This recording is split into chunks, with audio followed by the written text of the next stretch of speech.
Bonjour, nous allons résoudre l'exercice 121 maintenant. Relier la géométrie au numérique. C'est le deuxième comme ça. Il y avait le 91. Trois triangles équilatéraux identiques sont découpés dans les coins d'un triangle équilatéral. De côté 6 cm. La somme des périmètres des trois petits triangles est égale au périmètre de l'hexagone vert restant. Quelle est la longueur du côté des petits triangles? On nous donne à nouveau un conseil, note x la longueur du côté d'un petit triangle équilatéral, exprime en fonction de x le périmètre de chaque petit triangle, la longueur de chaque côté de l'hexagone et le périmètre de cet hexagone, et résout une équation.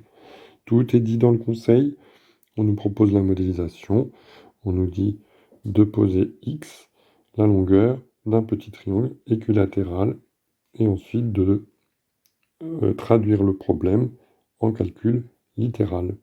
C'est donc la modélisation. Donc on écrit soit x la longueur du côté d'un petit triangle équilatéral, et ensuite on va écrire le périmètre du triangle, enfin de chaque petit triangle, en fonction de x, et le périmètre de l'hexagone aussi.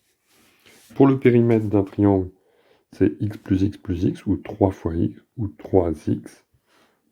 Pour le périmètre de l'hexagone, nous avons donc x, x, x pour les trois petits côtés, et 6 moins 2x pour les grands côtés, ici représentés grands. 6 moins 2x, 6 moins 2x. Ce qui fait que le périmètre de l'hexagone, c'est 3x plus 3 fois 6 moins 2x. 3 facteurs de 10, 6 moins 2x.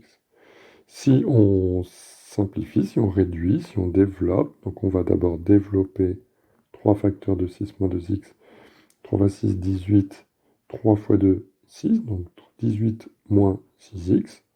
On réduit 3x moins 6x moins 3x plus 18. Le problème posé revient donc à résoudre 3 fois périmètre du triangle égale périmètre de l'hexagone. Ce qui revient avec ce qu'on a calculé avant. 3 fois périmètre du triangle, c'est 3 fois 3x égale périmètre de l'hexagone qui est moins 3x plus 18. 3 fois 3x, c'est donc 9x. Et là, on laisse moins 3x plus 18. Pour résoudre cette équation, on va commencer par ajouter à chaque membre 3x. Comme ça, tous les x seront dans le membre de gauche. 12x égale 18. Et ensuite, on va diviser par 12 chaque membre. La solution de l'équation est x égale 1,5. Et enfin, on repasse dans le monde réel. La solution de l'équation est x égale 1,5 signifie la longueur du côté des petits triangles est 1,5 cm.